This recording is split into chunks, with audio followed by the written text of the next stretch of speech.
कोई भी पद आपके पास है, उस पद की गरिमा को समझते हुए आप काम नहीं करेंगे तो आपका शोषण होगा। ठीक, बिरसा मुंडा जी, बाबा साहब और हमारे स्वतंत्रता सेनानी जितने भी हमारे देश के हुए, सब लोगों ने अपना अपना काम किया। क्या आप समझ सकते हैं कि आप अपने अंदर अंतरात्मा में झांकिए, आप पढ़ लिखे, क्या आप अपना काम कर रहे हैं? क्या आप उनके पच्चनों पे चलकर कुछ भी इस देश के लिए दे रहे हैं? क्या आपने अपने भाईचारे का अभिनंदन करता हूँ कि आपने अपना अमूल्य समय निकालकर भगवान बिरसा मुंडा जी की जयंती के अंदर, इस समारोह के अंदर जो दिल्ली मंडल के द्वारा रखा गया, उसके अंदर आप आए, इसके लिए आपके बहुत बहुत धन्यवाद।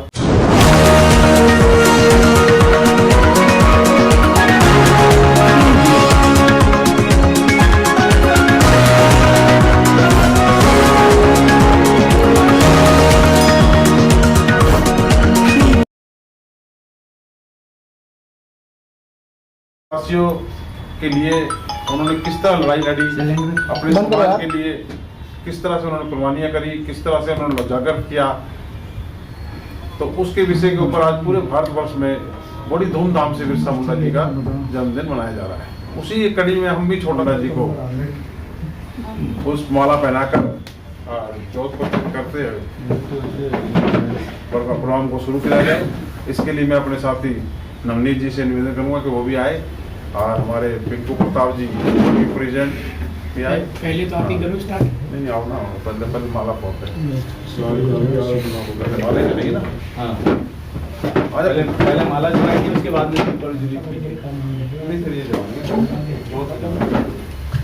उधर जिससे कि कैमरे में दिखाई दो। इधर आओ, नहीं उधर तो रास्ता है नहीं, उधर उसी को मीरा जी उधर ही कम से कम यहाँ ठीक है। खोल दो पूरा, भाई खोल दो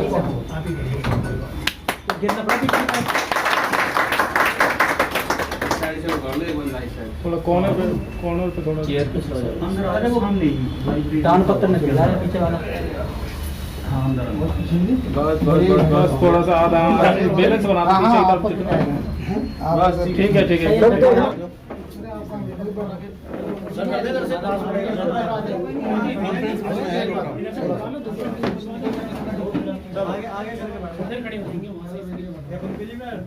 इसके साथ ही मैं चाहूंगा कि धूप सिंह जी से निवेदन करूंगा, सबसे पहले ब्रांच प्रेसिडेंट CNW वो भी बाबा बिरसा भगवान बिरसा मुंडा जी के लिए कुछ बोले।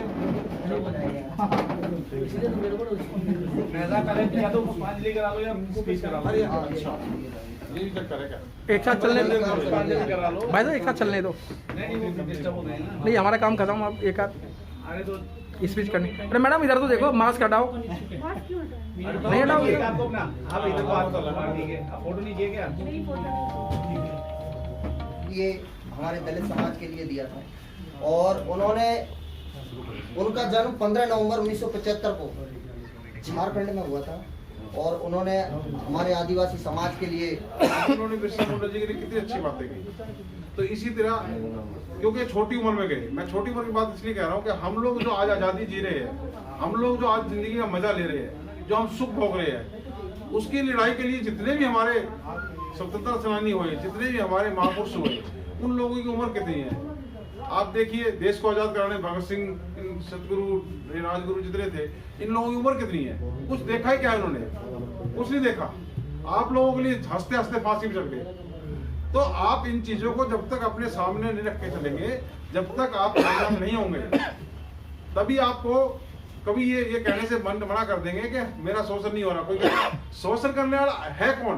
आज की डेट में बाबा साहब के होते हुए, बाबा साहब ने जो संविधान में हमें ताकत दे दी, फिर भी हमें कहते शोषण हो रहा है। शोषण करने वाले की ऐसी की तैसी, शोषण हमारी कौन करे, हम उसका कर लेंगे। लेकिन शर्त यह है कि आपको ईमानदार होना पड़ेगा। जाटव जी, साथियों देखो, आज जन्मदिन का प्रोग्राम है, हम लोगों ने एक छोटी सी व्यवस्था करी है कि चाय पानी का थोड़ा सा है। मैं चाहूंगा हम लोगों का सिर्फ यहाँ पर एक ही मतलब है, बाबा हम बिरसा मुंडा जी की जयंती मनाने आए, इसी विषय में बात करनी है।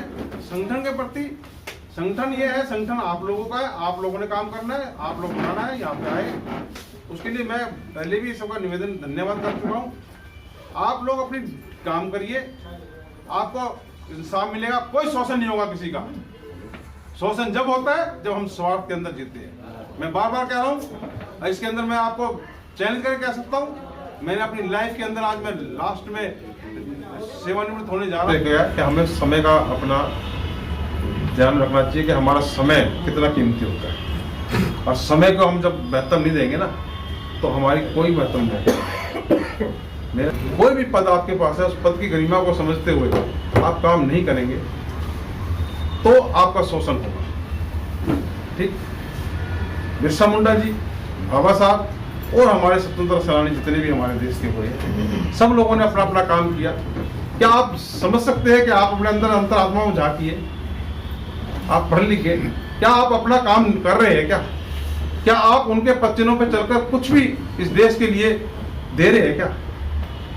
क्या अपने अपने भाईचारा, जो आपके बंधु, जो आपके सगे बंधु, जो गरीब है, क्या आप उनका सहारा बन रहे हो? क्या आप अपनी अंतरात्मा से पूछिए। जिस दिन आप लोग अपनी अंतरात्मा को झांक लेंगे, जिस दिन आपके ऊपर जो 4 उंगली आती है आपकी तरफ, उसको समझ लेंगे, तब आप किसी पर एलिगेशन नहीं लगाएंगे। किसी भी मंच पर खड़े होकर इस तरह का बात नहीं कर, मैं किसी का विरोध नहीं कर रहा, कोई बुरा ना माने इस बात का कि मैं किसी को काट रहा हूं। मैं सच्चाई बताने का प्रयास कर रहा हूं। हो सकता है कि मैं गलत हूं, हो सकता है मैं गलत हूं, हो सकता है, क्योंकि अपने अपने विचार होते हैं सबके। मैं तो अपना अनुभव बता सकता हूं साथियों। ये एसोसिएशन, लोग कहते हैं एसोसिएशन में क्या है, मैंने जब से संस्था के अंदर आया, आज मुझे 20-25 साल हो गए संस्था के। आप कल्पना नहीं कर सकते, मैं 20 साल क्लास 4 में रहा, 20 साल क्लास 4 में रहा, लेकिन मेरा स्टेटस क्या था? अच्छे अच्छे अधिकारी को सामने बैठता था, हमेशा कुर्सी मिली मुझे। यदि मैं अपने पद की लेकर किसी थाने में चला गया या कहीं भी किसी स्पोर्ट में चला गया, तो वहां पर मुझे पहले सुना गया और मेरा सम्मान किया गया और मेरी बात को माना। किस लिए? कि जब मैं कहता हूं शान से, मैं branch secretary all India SC/ST union cover, उसके लिए मैंने फर्स्ट उस महत्व दिया, उस पद को महत्व दिया, उस संस्था को, जिस संस्था मेरी आइडेंटिफिकेशन है। जिस दिन आप लोग अपनी आइडेंटिफिकेशन समझ जाएंगे, जिस दिन आप लोग ये कहने लग जाएंगे कि मैं फलाना हूं, उस दिन आप देखना कि किस तरह से आपको मान सम्मान मिलता है। मैं एक केस के अंदर, मेरे साथ, मैं क्लास 4 कर्मचारी, मेरा एक साथी माली क्लास, हम एक केस के अंदर आए। एक बहुत बड़ा नेता था यहाँ पे डिवीजन का, वो उस केस के अंदर हमारे को खिलाफ था, हमारे साथी के खिलाफ था। हमने ADRM साहब से बात कर रहे थे, तो 1 घंटा वार्तालाप हुई। सीनियर DOM साहब आ गए, 1 घंटा सीनियर DOM साहब खड़े रहे, हम 2 क्लास 4 के कर्मचारी बैठे रहे और हमारी बात को सुनते रहे। जो हमने कहा, हमने जो कहा, वो उसको ADRM साहब ने माना और उस बड़े नेता को ये कह दिया कि मिस्टर हरभजन या कोई भी, आप जाइए, जब तक RC मीना इन्वॉल्व है, डिवीजन प्रेसिडेंट SC/ST इन्वॉल्व है, मैं किसी का भी ट्रांसफर नहीं करूंगा, किसी आपके कहने में कुछ नहीं। ये शक्ति कहां से मिली? इस संगठन ने दी। उस सीनियर DOM ने मुझे कहा कि उस नेता से बात करो। मैं, कौन नेता? वो कोई नेता है? वो नेता है हम लोगों ने बनाया है, हमारी ताकत उस पे है। आज वो जो काम प्रशासन के नुमाइंदों करना चाहिए था, उन मजदूरों का नुमाइंदा कर रहा है, मैं उसको नेता मानूं? वो इतना प्रभावित हुआ, जब तक यहाँ रहे, DRM साहब रहे, सीनियर एक काल के ऊपर तक बुलाते थे, सिर्फ इसलिए कि हमने अपनी आइडेंटिफिकेशन समझी। हम क्लास 4 कर्मचारी होंगे थे, लेकिन उस टाइम हम मंडल के अध्यक्ष होते थे या ब्रांच के सेक्रेटरी होते थे, बैठते थे, बात करते थे अपने अधिकारी। जिस दिन आप लोग इस तरह अपने पद का सदुपयोग करने लग जाएंगे साथियों, मैं आज आपको बिरसा मुंडा जी की जयंती के ऊपर चैलेंज से कहता हूं, लेकिन आप देखना, आप यहाँ पर मंच पे खड़े होकर आप भी शेरों की तरह दहाड़ेंगे। कभी एक बातें कहना छोड़ देंगे, सौ। मैं बार बार मेरे भाई, हर साथी को ये बार कहता हूं, हर साथी को ये कहता हूं, सच्चाई बोलने से कभी चुको ना। यदि मैं गलत हूं तो मुझे बताइए कि RC मीना आप गलत है, मंडल अध्यक्ष जी आप गलत है। जब आप मेरे पक्ष के अंदर मेरी सच्चाई को बोलने का हक नहीं रखते, बताना नहीं चाहते, तो इसका मतलब मुझे आप डिक्टेटर बना रहे हैं। मुझे आप डिक्टेटर बनाएंगे, फिर एक दिन मैं आपका शोषण करूंगा। कोई और नहीं करता, मैं करूंगा। क्योंकि मेरे को जो ये लालच मिला ना, कुर्सी, जहां मुझे डीआरएम साहब कहते हैं बैठिए बंदूक, बैठिए फलाना, तो बंदूक की खोपड़ी घूम जाती है। वो कहेगा मैं तो बहुत बड़ी तगड़ी चीज होगा, फिर कहेगा मेरा ही वर्चस्व होना चाहिए। इसलिए मैं चाहता हूँ यहाँ से आप लोग इस नियम लेके बजाय एक अपना संकल्प लेके जाए। यदि आप नेताओं का सम्मान करते हैं तो बहुत अच्छी बात है। साथियों, बड़े एक और खुशी की बात यह रही कि मैं अभी को समय और आपको रोकना था कि वो थोड़े बहुत थे, तो इसलिए मैं पहले कहूँगा, निवेदन करूँगा कि अध्यक्ष साहब से कि बाबा को बिरसा मुंडा जी को पुष्पांजलि अर्पित करके अपना कार्य शुरू करें। तो साथियों, यहाँ से कुछ सीख के लिए ये फंक्शनों का मतलब ही ये है और कुछ नहीं। छोटा सा पद, एग्जीक्यूटिव मेंबर। यदि एग्जीक्यूटिव मेंबर ये कहता है कि मैं all India SC/ST railway employee association का एग्जीक्यूटिव मेंबर हूं, तो अधिकारी कहेगा बैठिए कुर्सी पे। यदि आप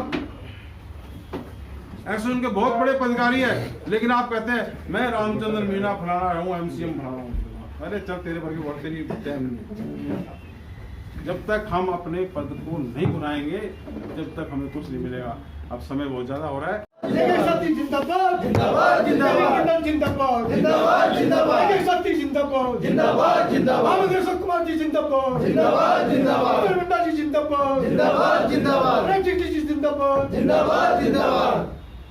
साथियों, मैं आज के इस प्रोग्राम के अंदर हमारे बीच में एक कमी रह गई, जो कारण था कि हमारे महामंत्री जी किसी कारणवश बाहर थे।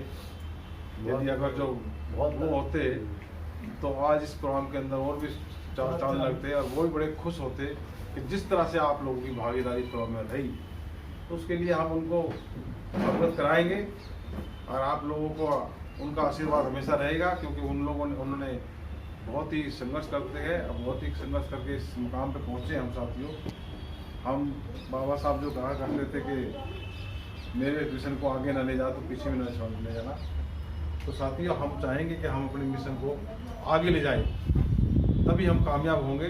हम एक दूसरे पर चिताकसी न करके अपने कर्म पे ध्यान रखें, अपने काम पे ध्यान रखें और संस्था के ऊपर ध्यान दें। तो मैं आप सबका पुनः धन्यवाद करता हूँ। आज इस पत्रकार बंधुओं का तो पुनः बहुत बहुत बहुत बहुत धन्यवाद करता हूँ कि इतना अमूल्य समय दिया। एक हाथ है ना, दोनों के नुई खड़े रहे, अभी दुख रहे होंगे, ठीक है ना। तो साथियों, मैं सभी आने वाले साथियों का, मेरे साथी पिंकू प्रताप जी का, नंदीप जी का, वेद प्रकाश जी का, विजय राम जी का, जिन्हें बहुत ही अमूल्य समय दिया सबका, नरेंद्र जी का, सभी साथियों का, रूप सिंह जी का, जाटा जी का, सभी लोगों का हमारा धन्यवाद देता हूँ। और फिर मिलूंगा। मैं चाहूँगा कि कोशिश करता हूँ कि आप लोग फिर ताकत लेकर इस तरह संगठनों को ताकत देंगे। मैं आपको विश्वास दिलाता हूँ कि जब तक मैं हूँ, मुझसे जो भी हो पड़ेगा, मैं आपको कोई निराश नहीं होने देंगे। हमारी टीम आपको निराश नहीं होने देगी। धन्यवाद। द्वारा लड़कों में एक बात हुई थी परसों की, चलो हो गया।